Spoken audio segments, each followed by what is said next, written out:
Carta aos irmãos luso-descendentes.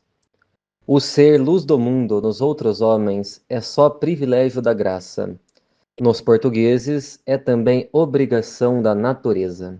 Padre Antônio Vieira. Aos Rodrigues, Souzas, Silvas, Almeidas, Mouras, Cardosos, Nogueiras, Nunes, Prados, Fernandes, Galvões, Abreus, Antunes, Alencares, Ramos, etc. Caríssimos, há algum tempo testemunhei uma coincidência curiosa que me inspirou a escrever esta carta. Em um mesmo dia, chegaram até mim, por via indireta, 2 relatos de pessoas conhecidas dizendo com orgulho não terem uma gota sequer de sangue português em suas veias. Mais do que pela coincidência em si, isso me chamou a atenção porque se tratava de pessoas que não se conhecem, de classes sociais distintas e residentes em pontos completamente diferentes da cidade, uma na periferia e outra no centro. Ambas também se gabavam do seu sangue italiano. Pois bem, mais do que casos isolados, eles consistem em uma tendência no Brasil. Faz-se necessário, então, o questionamento: por que nos envergonhamos de nossa Portugalidade? Por que esses sobrenomes nos incomodam? Por que costumamos preferir os nossos sobrenomes italianos ou alemães quando os temos em detrimento dos lusos? Nossa herança portuguesa seria isto? Uma incômoda pedra no sapato? Inconscientemente, os sobrenomes italianos ou alemães, ou seja lá de onde provenham, desde que europeus, claro, acabam servindo como uma espécie de mecanismo de redenção da herança lusa, como se as gotas de sangue de povos supostamente superiores purificassem o exageradamente mestiço sangue português das nossas veias. Milagroso antídoto para o pior dos chorumes. Oh, e como achamos chique quando alguém, ao nos recitar o seu nome completo, solta um Aish ou um Ian. Nós arregalamos os olhos e o detentor do indicativo de sangue azul sorri de orgulhosa satisfação. Enfim, responder com minúcia às questões feitas acima demandaria um resgate histórico que extrapola os limites desta carta. Eu digo apenas que, para além ou aquém do pano de fundo histórico mais amplo, se nós desprezamos a nossa herança lusa, é porque nós fomos ensinados a desprezá-la. Se existe algo consolidado no imaginário brasileiro, é justamente a chaga da lusofobia. E tal lusofobia, na forma em que se encontra, tem suas raízes na época das teses eugenistas de superioridade racial, aparato ideológico básico do imperialismo do século XIX, cujo epítome foi o nazismo. É óbvio que, diante de tais teses, um povo tão mestiço e orientalizado como o português teria sua imagem lesada. E no Brasil, o resultado não poderia ter sido outro que não a vergonha, o vexame. Passamos assim a desprezar a nossa ancestralidade lusa, bem como a nossa ancestralidade negra e indígena. A questão é, uma vez refutadas, a derrocada dessas teses não deveria ter enterrado também o antilusismo? Daí chegamos ao centro do problema. A casca secou, mas o conteúdo permaneceu, alimentado por vias diversas, inclusive por uma tentacular demolição indireta. Eu explico? A totalidade da mídia nos catequiza na idolatria dos países anglo-franco-germânicos. E esta catequese é democraticíssima. Atinge todas as camadas sociais. Há uma abundante quantidade de jovens, tanto dos centros quanto das periferias, dos condomínios das palhoças, brincando de ser o Capitão da América, debatendo calorosamente sobre a Champions e ostentando a bandeirinha do Reino Unido, que pensam ser da Inglaterra, na capinha do celular. As camadas acadêmicas, por sua vez, embebidas em cosmopolitismo, seguem toda a etiqueta do colonizado figurino francês, ouriques. Surgem, então, as eternas viúvas de Nassau, bradando sua eterna lamentação. Que pena o Brasil não ter sido colonizado pela França, pela Inglaterra, pela Holanda. O que equivale a dizer, que pena o Brasil ter brotado de Portugal. Portugal, o mestiço, Portugal, o bastardo. Vem então certa historiografia acadêmica e engrossa essa atmosfera. O Brasil é pobre por causa de Portugal. Portugal edificou uma colônia de exploração em oposição a de povoamento da Inglaterra no norte. O povo português era preguiçoso, devasso, estúpido, pouco dado às ciências. Está completa a ideologia anti-lusitana. Alimentando-nos de tanta cultura midiática e ou acadêmica colonizada, como não pensar assim, afinal?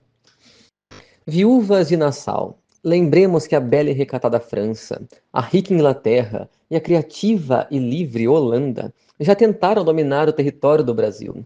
E se o seu empreendimento fracassou, foi porque elas não tiveram capacidade de arrebatar este território. E quem frustrou seus planos? Justamente os luso-brasileiros, os nossos avós tão desprezados. Por um século, nossos ancestrais luso-brasileiros se debateram com os franceses, e nem a França Antártica semi-protestante de Villegagnon, e nem a equinocial capuchinha de La Ravardière prosperaram diante da tenacidade dos nossos. Até São Sebastião apareceu no Rio e tomou parte na obliteração do projeto francês. O que falar dos ingleses e de sua piratariazinha pelo Amazonas? Faz valer os R$ 30 que gastamos hoje nos produtos com a ilustre bandeirinha do seu Reino Unido? Os holandeses ainda causaram algum estrago. Obrigado, Calabar, pai de multidões. Mas sua empreitada serviu apenas para aumentar a glória da nossa reconquista. Bom, no mano a mano ficou claro que nossos avós portugueses, ou luso-brasileiros, merecem todo louvor. Afinal, derrotaram franceses, ingleses e holandeses na porrada. Mas podemos alargar a questão. Sem idealismos, não é surpreendente, por exemplo, a obra de expansão territorial dos bandeirantes? Todo o território do atual Brasil foi conquistado a duras penas por esses ancestrais dos quais hoje nos envergonhamos. Como nos lembra Bonfim, enquanto grande parte da ocupação dos Estados Unidos se deu por meio da compra de territórios e tardiamente, o Brasil foi ocupado pela força da conquista e da aventura. E quando falamos em bandeirantes, falamos em mestiços, mamelucos, frutos do entrecruzamento de portugueses e indígenas, homens que alargaram a capitania de São Vicente e possibilitaram que grande parte do nosso território não caísse nas mãos dos espanhóis. Façanha incrível. Por que a vergonha? Não foi o Portugal de Avis o precursor da expansão marítima? Não foi o Portugal que desvendou aos olhos ocidentais o Atlântico e o Índico? O primeiro a dar a volta pela África, alcançar as Índias por mar, superando o Bojador e o Cabo das Tormentas? O primeiro a chegar ao Japão, à China e às Molucas por mar?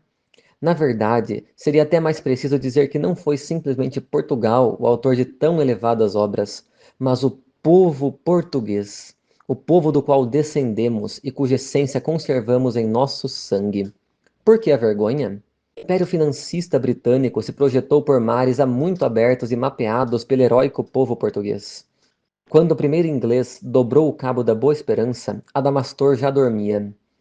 Mas é a bandeira britânica que jaz estampada nas jaquetas, nos estojos escolares, nos bonés e, por que não, nas cuecas da garotada por aí. Nunca é demais lembrar que esse império semeou e deixou como herança regimes de apartheid por onde passou. Esse império conviveu tranquilamente com a escravidão e deu uma bela encorpada no velho tráfico negreiro atlântico, conservando-os enquanto os termômetros econômicos indicavam lucro. Mas tudo bem, hoje a Inglaterra é uma democracia livre, campeã dos direitos humanos, lar dos Beatles e do Harry Potter. Que sonho ter uma fotinha em frente ao Big Ben.